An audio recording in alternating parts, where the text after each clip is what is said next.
පරිපාලනමය වශයෙන් සිද්ධ වෙන අසාධාරණකම් වලට ගන්න පුළුවන් ක්‍රියාමාර්ග සම්බන්ධයෙන් නීතිමය යාන්ත්‍රණය ලංකාව ඇතුළේ මේ වෙද්දි තියෙනවා. මේ ක්‍රමවේදය ඇතුලේ අපි නිරන්තරයෙන් අහන දෙයක් තමයි රිට් ආඥාවක් ලබා ගන්නවා කියන එක. හැබැයි ඇත්තටම රිට් ආඥාවක් කියපු පමණින් මේක මොකද්ද මේක හරහා සිද්ධ වෙන්නේ මොකක්ද රිට් ආඥාවල එක එක ප්‍රභේද තියෙනවද කියන දේ සම්බන්ධයෙන් අපේ දැනුවත්භාවය අඩුයි. අපිත් එක්ක ඒ ගැන කතා කරන්න එකතු වෙලා ඉන්නවා නීතිඥ සපුමල් බණ්ඩාර මහතා. සර් අපි පොඩි ප්‍රවේශයක් ගමු මේකට. ඇත්තටම රිට් ආඥාවක් කියන්නේ මොකක්ද? සහ මේ රිට් ආඥාවල ප්‍රභේද තියෙනවද? ඔව් ගංගුලලි ඇත්තටම මේ රිට් ආඥාවක් මොකක්ද කියලා එක අපි ගැන අපි අවබෝධයක් ගන්නකොට අපි බලමු මේ රිට් ආඥා කියන මේ නියෝග විශේෂය මේ කොයි අවස්ථාවලටද අදාළ වෙන්නේ කියලා. ඒ තමයි දැන් ඔයා කිව්වා වගේ මේ පරිපාලන නීතියේදී තමයි මේ රිට් ආඥා කියන ඒවා වැදගත් වෙන්නේ. එතකොට දැන් මේ අපේ මේ නරඹන අයට මොකද්ද මේ පරිපාලන නීතිය කියන එක ගැන පොඩි පැහැදිලි කිරීමක් කරමුකෝ. පරිපාලන නීතිය කියලා කියන්නේ දැන් අපි දන්නවා රජයක් විසින් මේ තමන් මේ ජනතාවට විවිධ සේවා සපයනවා. විවිධ වගකීම් ඉෂ්ට කරනවා. මේ කාර්යභාරයේදී රජය විසින් විවිධ සේවා විවිධ ආයතන සහ විවිධ බලතල ක්‍රියාත්මක කරනවා.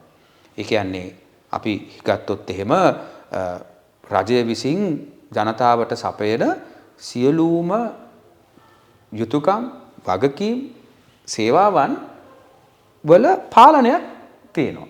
මේ පාලනය සමස්ත පාලනය තමයි අපි සලකන්නේ පරිපාලනය කියලා. කියන්නේ රටක් පාලනය කිරීමේදී ඒ පරිපාලනය කිරීමක් සිද්ධ කරනවා. එතකොට දැන් මේ විදිහේ රටක පාලනය මෙහෙවීමේදී විවිධ අවස්ථාවල විවිධ කාරණා සම්බන්ධයෙන් තීන්දුව తీරන ගන්න සිද්ධ වෙනවා. අපි හිතමුකෝ උදාහරණයක් ඇටියට සරලව ගත්තොත් එහෙම අපි දන්නවා රජයේ සේවය. රජයේ සේවය ක්‍රියාත්මක වෙනවා.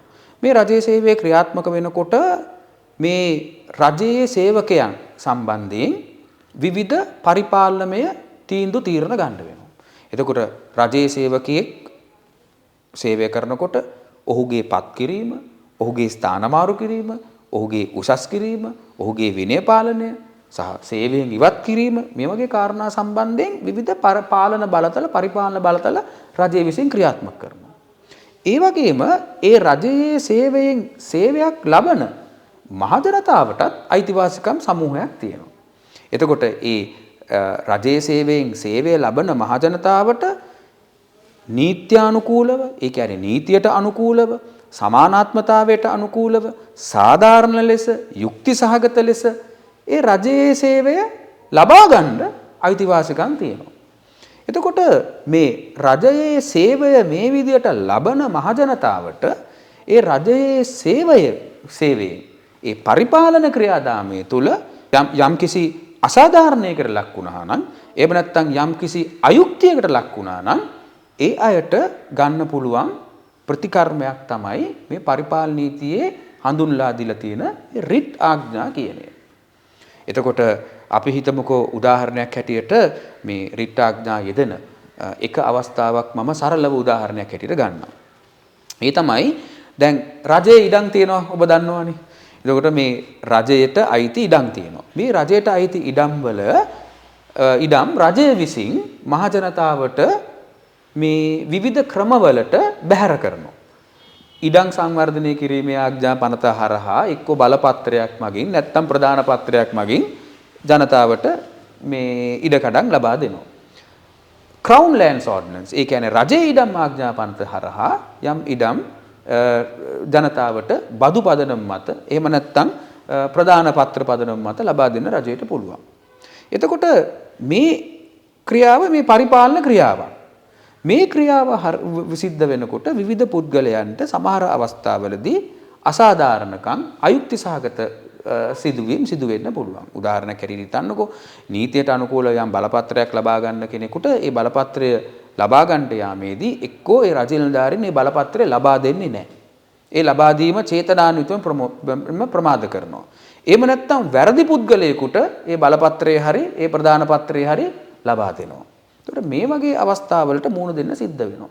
ඉතින් ඒ වගේ අවස්ථාවලදී මේ මහජනතාවට තියෙන ආරක්ෂණයක් තමයි මේ අධිකරණයට ගිහිල්ලා රිට් ආඥාවක් ලබා ගැනීම. දැන් ඔබ අහුවන රිට් ආඥා වර්ග මොනවද කියලා?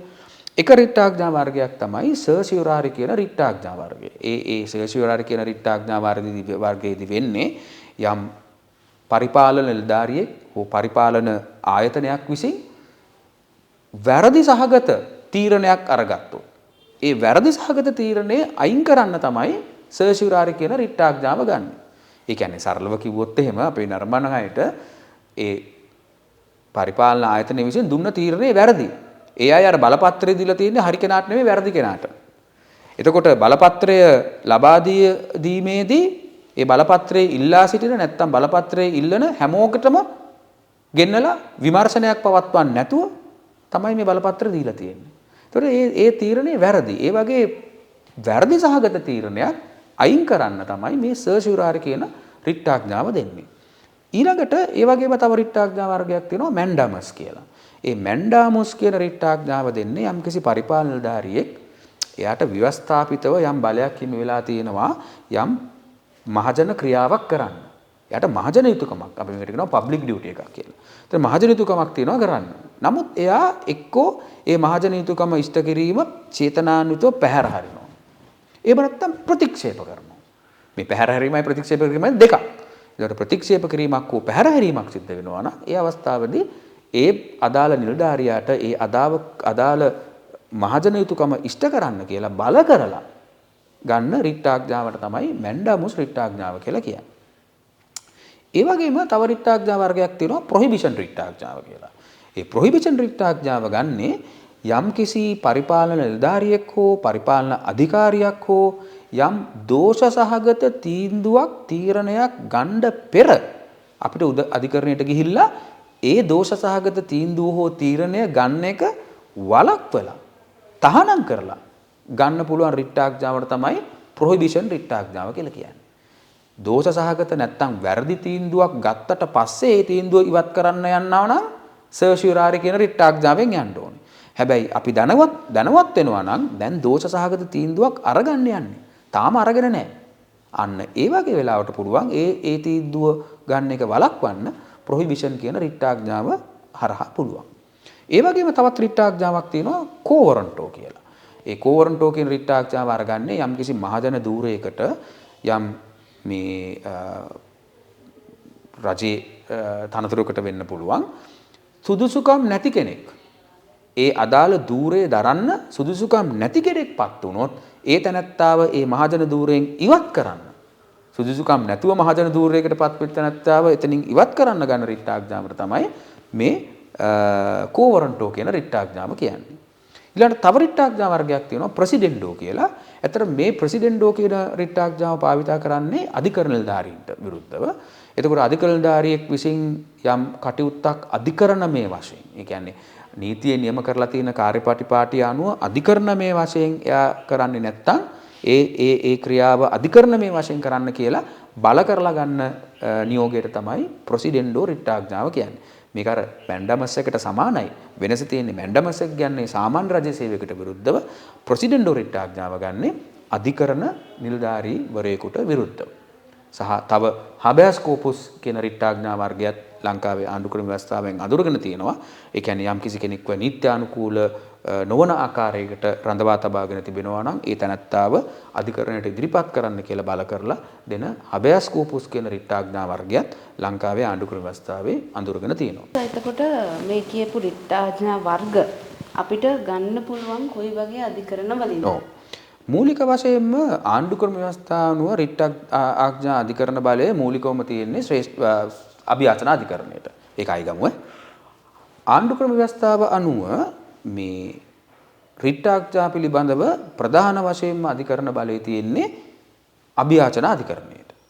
හැබැයි ආණ්ඩුක්‍රම ව්‍යවස්ථාවේ 13 වෙනි සංශෝධනයෙන් පස්සේ ලංකාවේ අධිකරණ පද්ධතියට අලුත් අධිකරණයක් එනවා පළාත්බද මහාධිකරණය කියලා. එතකොට මේ පළාත්බද මහාධිකරණයටත් ආණ්ඩුක්‍රම ව්‍යවස්ථාවෙන් යම් යම් කාරණා පිළිබඳව රිට් අධිකරණ බලය දීලා තියෙනවා. ඒ කියන්නේ යම් කිසි පළාතක් ඇතුලේ බලය ක්‍රියාත්මක කරන නිලධාරියෙක් පළාත් සභා ලයිස්තුවේ විෂයක් සම්බන්ධයෙන් ඒ බලතල ක්‍රියාත්මක කරන අවස්ථාවේදී ඒ වගේ නිලධාරියෙකුට විරුද්ධව රිට් ආඥාවක් ගන්නවා නම් ඒක පළාත්බද මහාධිකරණයෙන් අරගන්න පුළුවන්. එතකොට මුළු රටටම අදාළ වෙන බල ක්‍රියාත්මක කරන නිලධාරියෙක් නම් අපි රිට් ආඥාව ගන්නෙ අභියාචනාධිකරණයෙන්. අදාළ පරිපාලන නිලධාරියා අදාළ තීරණය ගන්නේ අදාළ පළාත තුල පමණක් නම් අපි ඒක යන්නේ පළාත්බද මහාධිකරණයට. හැබැයි ඒ බලතල ක්‍රියාත්මක කිරීම අදාළ පළාත තුලට පමණක් විතරක්ම නෙමෙයි ඒක පළාත් සභා ලයිස්තුවේ විෂයක් සම්බන්ධයෙන්ුත් වෙන්න ඕනේ. ඊට අමතරව නීතියෙන් විශේෂ විධිවිධාන යොදලා තියෙන අවස්ථාවල ශ්‍රේෂ්ඨාධිකරණයටත් රිට් ආඥා නිකුත් කිරීමේ අධිකරණ බලය තියෙනවා. උදාහරණයක් හැටියට නාගරික සංවර්ධන අධිකාරියට විරුද්ධව ඊළඟට මැතිවරණ කොමිෂන් සභාවට විරුද්ධව මේ වගේ ආයතන වලට විරුද්ධව රිට් ආඥාවක් ලබා ගන්නවා නම් ඒ රිට් ආඥාව ලබා ගත යුත්තේ ශ්‍රේෂ්ඨාධිකරණයෙන් කියලා නීතියෙන් නියම කරලා තියෙනවා. ඒ අනුව ප්‍රධාන වශයෙන්ම අභියාචනාධිකරණය, පළාත්බද මහාධිකරණය සහ ශ්‍රේෂ්ඨාධිකරණයට රිට් අධිකරණ බලය තියෙනවා.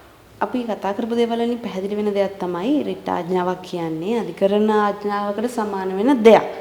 ඒතර අවසාන වශයෙන් අපිට කතා කරන්න පුළුවන්ද ඇත්තටම අපි රිට් ආඥාවකට යන්න කලින් අධිකරණයකට යන්න කලින් අපිට ගන්න පුළුවන් වෙන මොන හරි ක්‍රියාමාර්ග හරි පියවරයන් හරි තියනවාද අපි සම්පූර්ණ කරන්න අවශ්‍ය?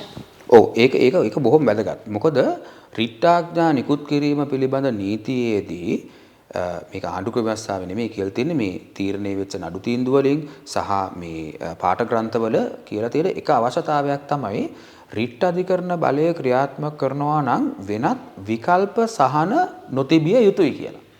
ඒ කියන්නේ අපි හිතමුකෝ අපේ අයිතිවාසිකමක් කඩ වූ පමණින් අපි ඒ අයිතිවාසිකම කඩ වූ වහාම අධිකරණයට යා යුතුයි කියලා එකක් නැහැ. මොකද සමහර නීති වලින් අඳුන්වා දීලා තියෙනවා යාන්ත්‍රණයක්.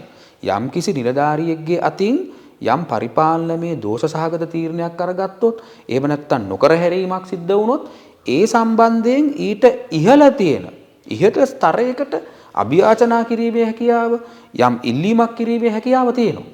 එතකොට ඒ පියවර සම්පූර්ණ නොකර කෙලින්ම අභියාචනාධිකරණයට එන්න බෑ. මොකද ඒකට විකල්ප සහන තියෙනවා.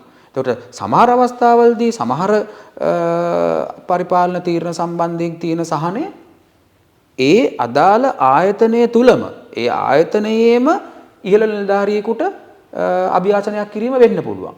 එහෙම නැත්නම් එහෙම යම් අසාධාරණ තීරණයක් ගත්තාම ඒ තීරණය සම්බන්ධයෙන් නිශ්චිතව ගත යුතු යම් ක්‍රියාමාර්ගයක් නීතියෙන්ම නියම කරලා තියෙන්න පුළුවන්. එතකොට ඒවා අනුගමනය කිරීමකින් තොරව ඒවා අනුගමනය කරන්න ඉස්සෙල්ලා කෙලිම රිට් ආඥාවක් කිල්ලා අධිකරණයට එන්න බෑ. ඒ නිසා ඔක බොහොම වැදගත්. රිට් ආඥාවක් මේ කියන්නේ මොකද අධිකරණයේ අභිමතානුසාරී සහනයක්. ඒක අනිවාර්යයෙන්ම අයිතියක් හැටියට අපිට ඉල්ලන්න පුළුවන් එකක් නෙමෙයි.